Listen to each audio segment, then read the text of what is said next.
Hello and welcome to On the Table. I'm Rachel and I'm here with Corie and Rebecca, and today's discussion is going to be a book review. We're going to throw that on the table for some fun banter. But first, I have a question that I was hoping you guys could answer. We'll do our best. Yes. Okay, so because we're doing a book review on a fantasy book, we thought we would do a question about fantasy. So if you could live with a fantasy animal, any fantasy animal or creature, which would you choose? So from any realm. Any fantasy realm would be acceptable. Fantasy realm. Okay. Yeah. Yeah. What do you think? All right. So I had some ideas floating in my head for this Okay. one, but I think I've settled on one. I think I have a very specific creature in mind. Okay. I think I'd want Aslan from Chronicles of Narnia. That's a good one. Okay. Noble. Yeah. He's so noble. He's always Warm. honest. He's like based on Jesus. So Yeah. he's a pretty good lion. That's pretty and good. He's really fluffy. He's probably cuddly. He probably is. I feel like that would work. He He can has be. magic. He can make things. He Yeah. flies, Yeah. which is cool. Yeah. So there's a lot of good That's things a going good for him. one. That's a It's good not one. a bad one. Do you think he Warm. would actually live with you? Because he tends to kind of come Well, and go. and that's the thing. There's like the famous quote of "I'm not a tame lion." You know how he says Yeah. that in the Chronicles of Narnia. Well, But maybe Lion, he would he take does- you but with maybe him. like if this Tame. is like I'm assuming this is Yes. out of the ordinary. Yeah, we'd Yeah. probably go on adventures. Yeah, probably. I think adventures. Probably. So, You would teach I'm going with that one. unsuspecting children lessons all the time. all the time, so that would be really great. fulfilling. It would be. Fulfilling.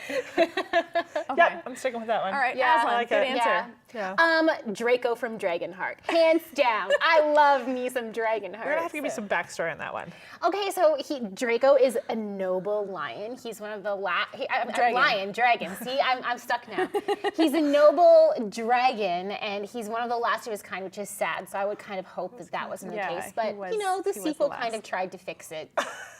Sort it of. tried. It It tried. should've worked. tried. Not so much, but it No, tried. it And wasn't great. in that lore, a dragon can share half of its heart with a human, so he can like bond with a human. It's really cute. And then Yeah. your life is bound to each other, so feel each you other's live the pain lifespan Oh, of a that's dragon. cool. Yeah. Yes, so That's neat. I would hope that Draco would find me worthy of his heart, Corie. and of then we course. would be best Assuming you buddies. needed a heart. Because in the Yes. story, the kid Well, I feel like we needed would a make heart. an exception and just be like, I don't really need this, but like we can love make it You work. can We have love it each other. just because, yeah. You don't think it'd be inconvenient to live with a dragon though? Like, No, He not even a is. little He's bit. a gentleman. Like He Draco is is. awesome. He, so he really he's, he was a gentleman. Like he was polite. He had manners. that's good. And very noble He was dragon. voiced by Sean Connery, so that does has not a hurt. Sweet voice, nice voice. and nice and deep. Really deep. and- Can tell you stories that you Yep. fall asleep, and And he's huge. he's very He large. flies. He flies. He Breathes could go fire. on trips. And he totally got into, dramatics and theater, and it was, Does he have a career or? he would. Saving would. people. He would. Saving people is his career. I'm assuming that our fantasy question still takes place in That- Orangeville right now. Yeah. So yes. Going back and forth to the grocery store. It'd be a very fast trip. He's a fast dragon. That's good. That's good. Yeah. Okay, Rachel, what about you? Okay, I didn't What's think of a yours? specific character. Don't know but if we were supposed to. We just kind of did. we just kind of did. I think, okay, a dragon would be probably one of my first two What's up choices, there? but the other one, because I don't want to steal your answer, I think would be a Pegasus. Yes. That's good. Because very why cool. not? You can't. 'Cause why not? That's very cool. I don't think you can go wrong with that. So That's yeah, fair. magical flying horse. Sounds pretty awesome. Why not? That's pretty good. Okay, so on to our book review. Yes. So this is called Beren and Luthien. I'm hoping I'm saying that right. I think you are. I think so. It's by JRR Tolkien, and this book takes place before The Hobbit and The Lord of the Rings. And so I think we just saw his name and thought, yeah, let's read what he Yeah. wrote, because Why not? we enjoyed Lord of the Rings and The Hobbit so much. Yes. So, although full disclosure, I did not actually read The Hobbit. I'm of the generation that just bothered with the movies. I have a few copies, Rachel. So I mean, if you Yeah. ever want to, I've read it. Corie I've has read read enough time for both everything of us, by Tolkien, so resident impressive. expert over here. Yeah. Okay, so we'll just go through a little bit about the book and then the authors, because while Tolkien wrote the story, this book was not actually written by him. So, Yeah. the epic tale of Beren and Luthien became an essential element in the evolution of the Silmarillion, the myths and legends of Tolkien's first age of the world. Always key to the story is the fate that shadowed their love. Beren was a mortal man, Luthien an immortal elf. Her father, a great elvish lord, imposed on Beren an impossible task before he might wed Luthien, and to rob the greatest of all evil beings, Melkor of a Silmaril. So that's the basic story. Premise of it. And Tolkien, as I think everyone knows who Tolkien is, but just in case you don't know who he is, he was born in 1892 and died in 1973, and he's the creator of Middle-earth and the author of The Hobbit, The Lord of the Rings, and The Silmarillion, and his books have been translated into more than 60 languages and sold many millions of copies worldwide. Wow. Which is pretty impressive. Yep. Now, this book specifically was compiled and edited by his son, his third son, who devoted himself after his father's death to editing and publication of all the unpublished writings, notably the Silmarillion and the collections Unfinished Tales and the History of Middle-earth. Yes. So that's where this book comes from. Yeah, and it fits in well before all the rest of his works, kind of Yes. with Yeah. the Silmarillion. So, Yes. So while The Hobbit takes place, I think, 3,000 years after this? I think Or it's something like that. So Something this is ridiculous. really, really early. Yes. So we'll just dive into a couple jump of into it. questions Yeah. Let's do it. about what you guys thought. Okay, so what did you like best about this book?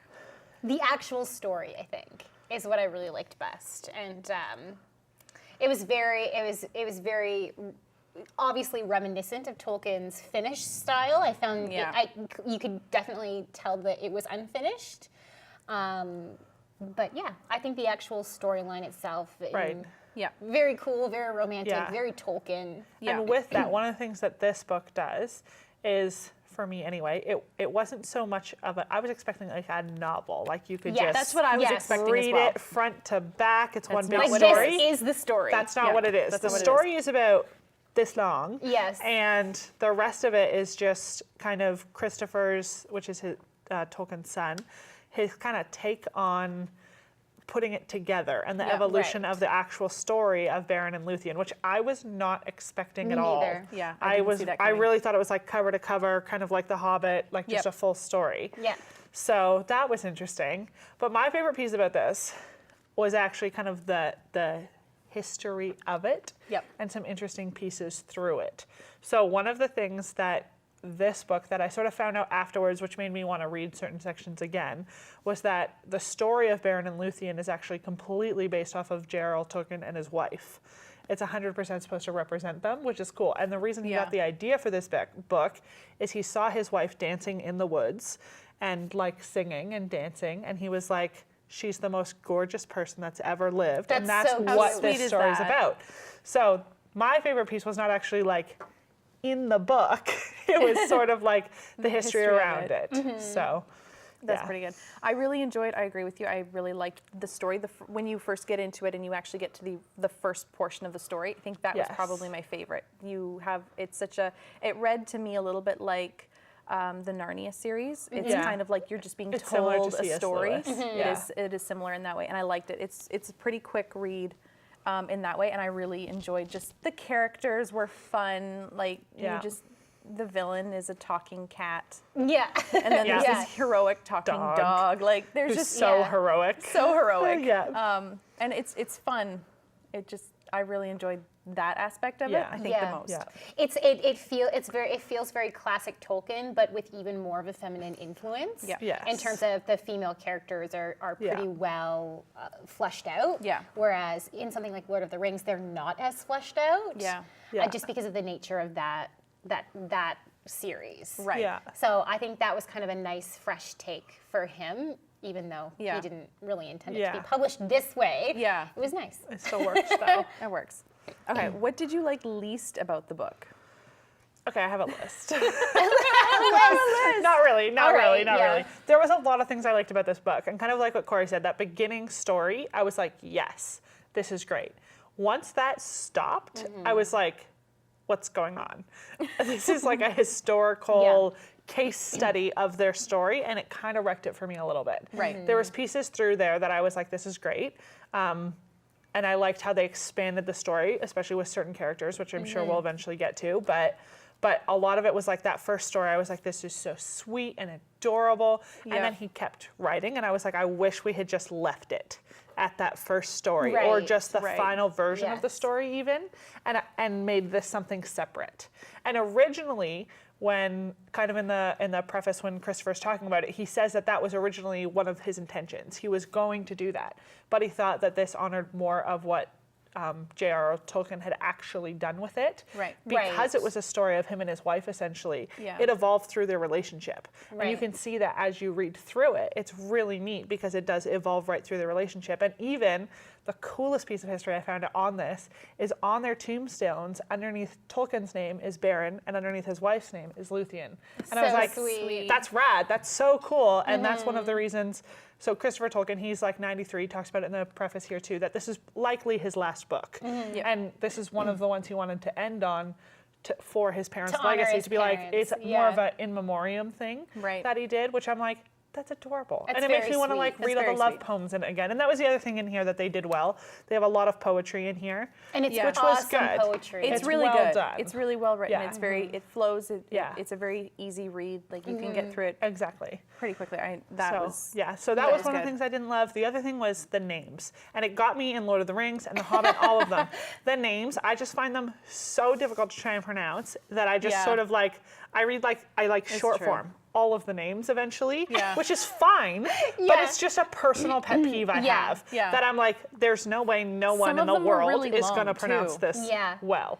And they're similar to each other. That's Yeah. probably the biggest thing with them. Yes. I find they're very similar to each other. And again, like even the main character, her name changes through the Yes. book, and I was yeah. like, There's a couple of them that do what? that. So it was a little bit confusing, and it takes me out of the story a little bit when I'm like working on pronouncing a name in And my trying head to figure out who's and who. trying to figure it out. Because names are changing. Exactly. Yeah. Exactly. So This- it takes me it out of the was story history. a bit.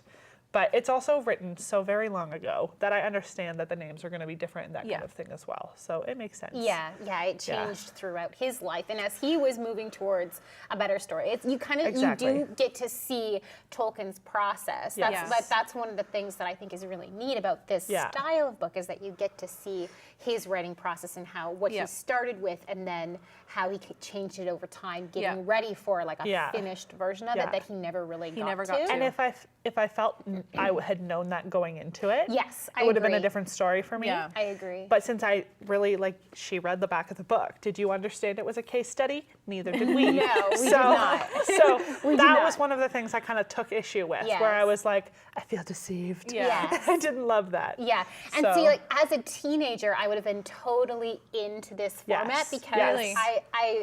I had time for it, and I had, I wasn't really bogged down in my mind with other stuff that I'm Right, doing. But right. like today, I read case studies for work that are real. They're not about Yes, fiction. they They're about mean real something. things. Yeah. Yeah. So for me, then it's very rare and it's a luxury for me when I read fiction.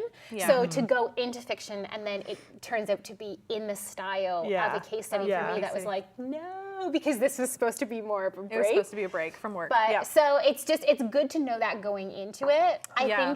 I think it's redeeming qualities for sure. What we've already said, the beginning story and the poetry all the way through Yeah. it. Yeah. It Good. definitely has redeeming factors to it. yeah. For sure. And I think if you're a fan Oh, of yes. Tolkien's work Yeah. and you've read his other works, I think this will be something you enjoy. Totally. But if you're just Definitely. looking for another novel of his, that's not what this is is. at all. No. So No. that's different. Yeah, I think I didn't like that aspect of it, that you're reading, you read the story and then you're reading different versions of the poetry versions, and there's breaks and you kind of like there are notes to describe, okay, this is where this is cutting in. Like you have to Exactly. figure out what you're reading. You can't just Yeah.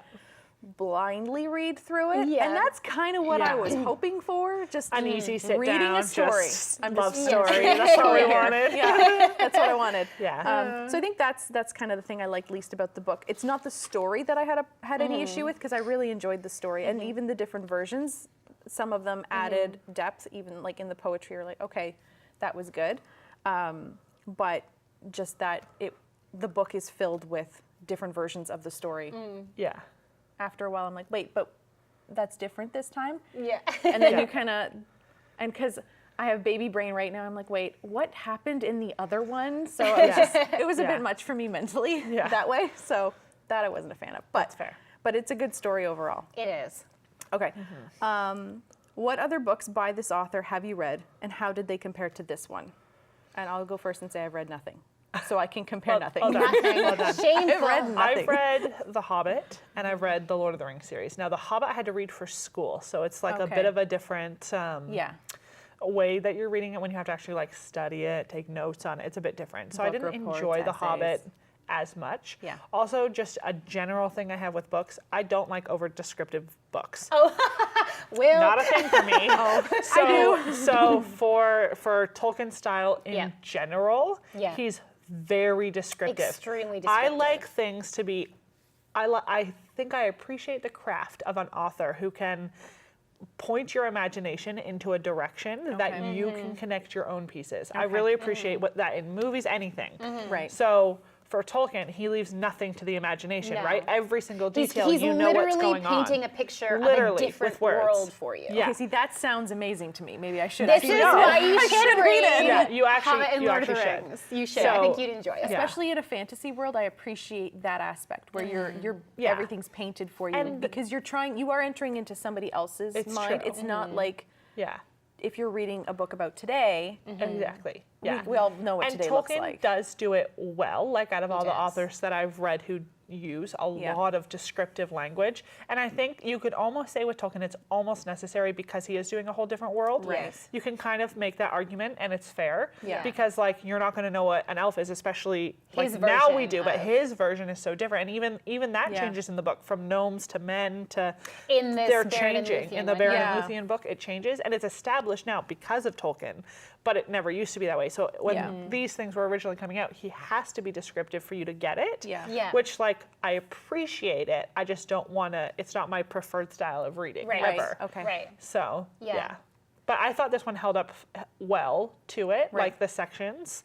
The only thing that kind of caught me off guard was the poetry, because I've never really read anything else with his that has that. So Yeah. like it's a little bit in there, but not very much. Yeah, So, it's just like in Lord of Yeah. the Rings and The Hobbit, it's Yeah. just every once in a while there's like a little blip A of a blip, poem, and you're yes. like, oh, cool. Yeah. And then This it's was done. and then it hundreds goes of away. lines of Yes. poetry in this one. Okay, so that's different. yeah. Yeah. What about you? I've read The Hobbit, I've read The Lord of the Rings, and I have read The Silmarillion. But I don't, So almost everything. I don't remember most of The Silmarillion because I read it when I Right. was so young. And Yeah. it's big, right? Like I've never read that one, but it's like a it's- collection of stories. Yeah, yeah. And Right. and I think that's why I don't remember a lot of it, because I read it in chunks. So I'd read it like Right. a chunk here and then a chunk there through different books, but Right. it's in there somewhere. It'll probably it would come pry it back out to you one if you day. opened it up again now. I think so. Yeah. I think so. Totally. Yeah, I was a super fan when I was a teenager. So, for sure. That's Yeah. adorable. Yeah. It's great. Okay, which character in this book would you most like to meet? Oh, I think Luthien's mother. Okay, yeah. Nice The main choice. character's mother. Yeah. Good Because choice. she's pictured as this like very, very interesting Yeah. high elf. Yeah. Who she's just an interesting Yeah. character. It should be an interesting choice. And like for her too, and this is another thing I found kind of why I was searching outside the book some cool details. In Lord of the Rings, she would be related to Galadriel. Yes. Yes. So that's kind of how I pictured her through this whole book too. Yeah. Yeah. That's a good choice because she's very like proper, but she's also Yes. really smart and Yeah, clever that's in what I this mean. book. Yeah, She's very yeah. cunning, and she's kind of she's one of the unspoken heroes of the book, because Yeah. you can tell like her character is kind of woven It's a good one. throughout the narrative, even though she's not actually present. Yeah. Yes. So Her. Yeah. Good choice. That's a good choice. There's this cool magical dog in this book. Yes. I know we're shocked I'm going for the dog, but his name's Huan.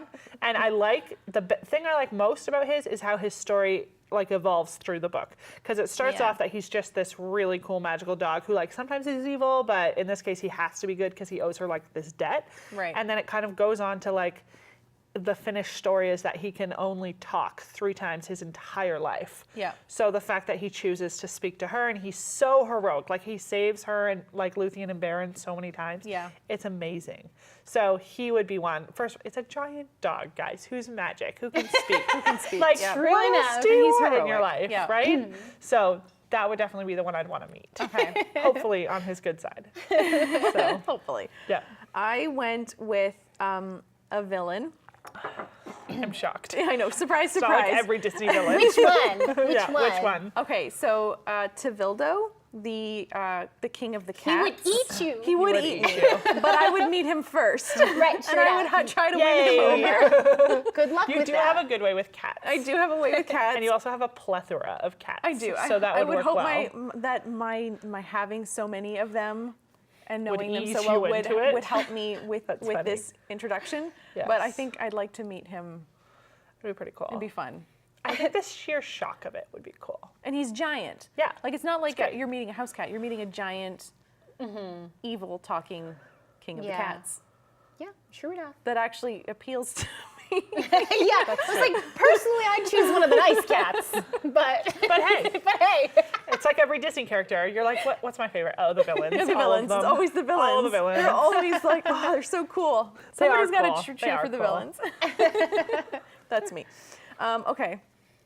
Was there a version of the story that you enjoyed most, Yeah, would you say? the first one for me. Yeah. Mainly Agreed. because by then I wasn't analyzing it. I was just enjoying it. After that, Yeah. I was like, oh, okay, so what's different from the next version? And then I was analyzing Yeah. it. And then same thing, kind of as I had figured out some of the backstory things, there's connections with that first story that I was like, this is rad. Yeah. So like his wife dancing in the woods, that's how he comes up with it. But then Yeah. also right after, when they like fell in love when they were teenagers, Tolkien and his wife, and they're both orphans, but her guardian was like, no, you can't get married. And so it's very similar to the book, same thing. Luthien's dad is like, no, you can't get married, you're not worthy, and that's exactly their story. Yep. And then they do end up getting married, but he goes off to war right away. And so he has like some really cool quotes and things in here too, where he's talking about like parting from my wife during the during war and that kind of thing when he had to go to war. He's like, it's like being in prison, it's like being dead. Same thing, really similar to the story. And like he alludes to it in some of the poetry. And yes, I have it marked, so we're gonna read it. So he Sounds makes good. some cool World War I references that I really appreciated as I was reading the poetry, which was cool. So he talks about, so there Beren lies, and Beren, I think anyway, is supposed to be Tolkien. Yeah. Okay. So he says he has his grief no tear, his despair no horror, has nor fear, waiting for footsteps, a voice for doom. Silence is profounder than the tomb, a long forgotten kings 'neath years, and sand uncounted laid on bears, and unburied everlasting deep, slow and unbroken round him creep. So like a lot of people think that's him referring to his time in the trenches and that kind of thing. And he talks about it later on in another poem too, where he talks about no moon is there, no voice, no sound, of beating heart a sigh profound. Once in each age, as age dies, alone is heard, far, far it lies. The land of waiting, there the dead sit, and their thoughts shadow by no moon lit. So in the letters that they have between like Edith and Tolkien, there's a lot of him talking about the trenches and all these kinds of things. And he did get trench fever, and that actually saved him because he ended up going back to Britain because of that. Wow, yeah. But even then, that's right after that is when he started writing the earliest version of this. So again, kind of that history that's behind Yeah. it. I was like, it's so cool. Yeah. And another thing I wish Christopher would have included with that, because especially for fans of Tolkien, doing a Yes. case study anyway, I'm like, if Yeah. you're already doing it in the style, take it a step further and put the rest of that in Yeah, there, because yeah. Personal he lives. briefly alludes to it, like in the very beginning, where he does talk about how their names are inscribed on their graves Yeah. and things like that, which I'm like, it's so cool. Like, Yeah, just that is keep really cool. going with it. Yeah. Yeah. Add the other Yeah. letters. Yeah. So yeah, the first version was my favorite, but also because of things that I found outside the book. Yeah. So Yeah. yeah, what about you? Definitely the first version, just because it was in that story format. Yeah, the format was that's like key that's for me. all. It's all contained, self-contained, Yes. which is really nice. So Yeah, definitely the first one. For you too. I enjoyed the poetry more than I thought that I would when I first started great. flipping through it and I saw that it was poetry. I was like, oh, I'm not usually a huge fan of that, Yeah. but I did enjoy it, surprisingly. But still, the first version, it made the most. It spoke to me the most. But this one also includes a lot of illustrations, Yes. It by does, and I Alan yeah. really Lee. enjoyed the illustrations. Yes. Me too. That's a good point. So that's another Cool. aspect of this book that I did and really enjoy. me too. Great. Anything else that you guys want to say? I think that's it. No, I think that's it. All right, well, thank you for joining us on the table, and we will see you next time.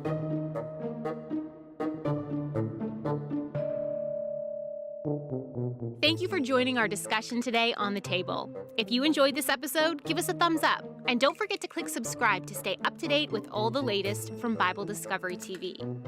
On the Table is also on Facebook. Check out our page for our newest episodes and some behind the scenes content.